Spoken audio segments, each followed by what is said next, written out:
That boy cold.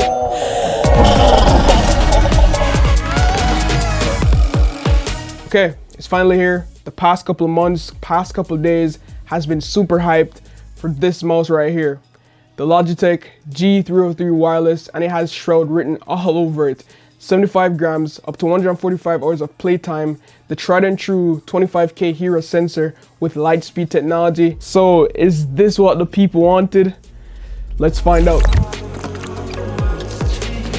Okay, so for the past couple weeks, I've been streaming with the G303 Wireless and also back and forth with the Superlight. I also had a black tape over it on stream, so nobody knew what mouse I was using. I got a couple questions, but nobody could literally figure out what mouse I was using, so I thought it was kind of funny. Now, interestingly, this mouse surprised me. I say this because this is a very different mouse from everything, like any mouse I've ever tried before. You know what I'm saying? Especially because it has this really like weird diamond shape to it. It's not as aggressive and as sharp as the previous OG G303, but it still has that diamond feel to it. And it also has a couple of advantages I'll talk about soon. Once I unboxed this thing, the first thing I looked at, checked to see, was if Logitech finally added a USB Type-C port. Thank you, Lord. It's finally here. Logitech added that USB Type-C port. All right, so this is a good sign, you know, step in the right direction. Hopefully anything that Logitech release that has to do with mice or peripherals has USB Type-C, please. So good job, Logitech. And I know you guys might be wondering, Shevon, what comes inside the box? When you unbox this thing, it's similar to any G Pro wireless unboxing experience. First and foremost, you get the mouse itself, the G303, front and center, along with a 6 feet rubberized USB Type-C cable, the Lightspeed receiver, and also a dongle to place the receiver in if you don't want to put like the receiver itself at the back of your PC, which kind of makes sense. So by the way, guys, I'm no pro player, you know what I'm saying, like Shroud or anything, but I usually play FPS games like Valorant, Call of Duty, Apex, but for the past few months I've been strictly playing Valorant since that's the game all my friends play, and I've just been having tons of fun with this mouse. Now, just looking at the physical features, taking a look around the mouse itself, you can see that there's no like real RGB effect on here. I think they did that to get the weight down, which is obviously worth it in my opinion. The edges feels really smooth, and if you look closely, you can see this kind of translucent shell they use right around, which looks really cool. I heard that was Shroud's idea. There's also a small Logitech G Shroud branding on the left side of the mouse, which is not really a big deal. I think it's a nice touch, but I think some people might not like it. Lastly, Logitech added a compartment at the back right here, which houses the receiver, so if you're on the go or something, you could store it there. So flipping the mouse around, you can see that they have two large PTFE feeds and a small ring around the Hero sensor. I honestly couldn't tell the difference in terms of glide between my Superlight and the G303. They both feel good. Now in terms of buttons, the G303 has 6 mouse buttons.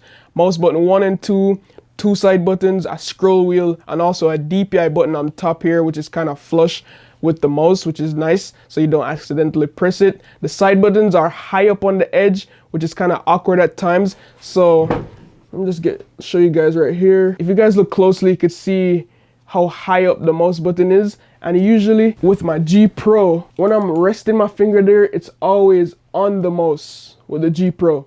See what I'm saying?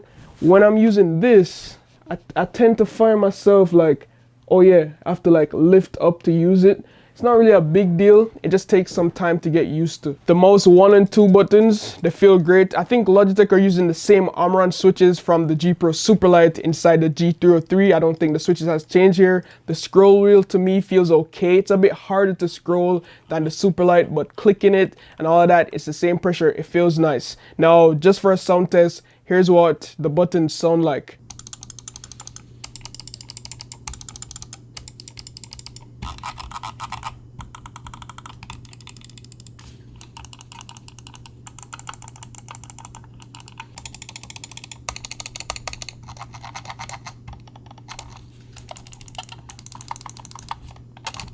Okay, so me personally, I'm a palm grip user. I have pretty large hands. You can see my hand over this mouse right here. But one thing is, I find myself claw gripping this mouse a lot, and I think that's just because the mouse has a dump truck at the back. Like this around the back, it's huge. Unlike the G Pro X, which kind of slopes downwards, this has a wide back and it slopes kind of upwards. So that's why I tend to find myself like claw gripping or finger tipping the mouse unintentionally. Okay, now let's talk about the weight. So the G303 is advertised at 75 grams, but on my scale, it weighed in at 74 grams. To give some perspective, my current favorite mouse, which might change soon, the G Pro Superlight, comes in at 61.6 grams. So that's a huge weight difference, and yes, you can definitely feel it.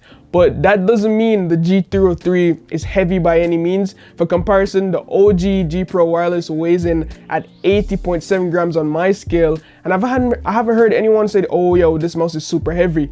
Also, the previous G303, the OG one, weighed in at 93 grams. So I'll take that 75 grams all day with the new G303 Wireless. But if you guys want to actually go in like specifics and all that, surprisingly, the new G303 share the same physical specifications as the G Pro Superlight, which is kind of crazy. So the height is the same, 125 millimeters. It has the same width of 63.5 millimeters and the same depth of 40 millimeters. With that being said, it really depends on where you grip this mouse right here. I feel like closer to the center, it's definitely wider than the G Pro due to the diamond shape, but the grip width is actually quite similar in my opinion. Now, in terms of build quality of this mouse, it's built like a tank. The coating, it still holds up super strong. There's no creaking, you shake it, you don't hear nothing, no button rattling.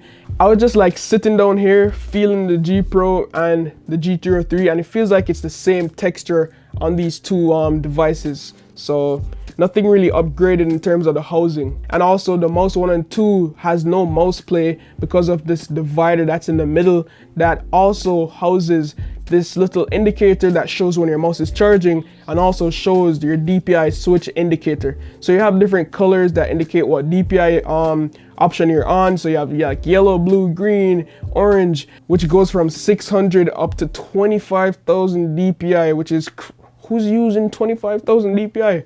But that's an option. Let me know down below in the comments what DPI you guys use for which specific game. But for me personally, I always use 800 DPI. Since I got this way before release, I don't have the updated Logitech G Hub software, so I can't show you guys what it looks like in the G Hub software. So for now, I'm using the Logitech onboard memory manager, and it works perfectly fine to just get me to set my DPI and all of that. So yeah, that basically wraps up the G303. But the real question is, how does it perform in real world usage? Money coming, money Is that go. us? I've been at it on the low. Trapping out of wild hills. Walking in the niggas doing us, we talking friends and maybe seeing you. Thank God. Got a little ring to it, turn that thing fluid in the cool. Why you look, I know it's real. I'm on my Sean shit. I've been really getting feel. You know why I'm here, don't act like you don't know how I feel. But let me tell you what you mean to me. Slide on me for that meet and greet. Vibe with me in the moonshine, sipping moonshine to the new sky. I told you I'm no pro, but I could do a little thing or two. But honestly guys, I think the G303 is a love and hate shape, you know, love or hate it shape for sure, but it's unique. There's nothing else like it on the market as far as I know. The only mouse that I could compare it to really is the G305 right here. And to me, the G305 right now just feels like a brick. It has really bad mouse speeds, as you guys can see right there. But if you look closely, you can see like they have similar shape, you know what I mean? It's not really there, but this is the only mouse I could really compare to the G303 when it comes on to that unique shape. The button feels very tactile, it feels good, it has good mouse speeds, just all around a no nonsense mouse. The main reason I love this mouse is because of the diamond shape. That's why I like it. The sides and everything allows me to like use my fingers and pull it back into my palm. And all the other mice I've tried with flat sides can't really do this effectively. In games like Valorant, I find myself using this technique a lot to flick or to dodge a flash that's coming around the corner instead of moving my entire wrist. So the ability to just pull back the mouse into the base of my palm gives it a significant feeling of control over movement of the mouse that you can't really get with any other mice, not the G Pro, not the G305, not the Razer Viper, or anything. If there's any mouse that could do that, let me know down below in the comments. I think that's what separates the G303 from the Crowd, and this is going to be my new main moving forward. They just need to drop a white version and I'll be happy. The G303 will cost $129.99 US, and it will probably start to ship late November, early December if I'm not wrong. So will you guys be picking one up? Let me know down below in the comments. And as always guys, love, peace, and tweaks. Signing out.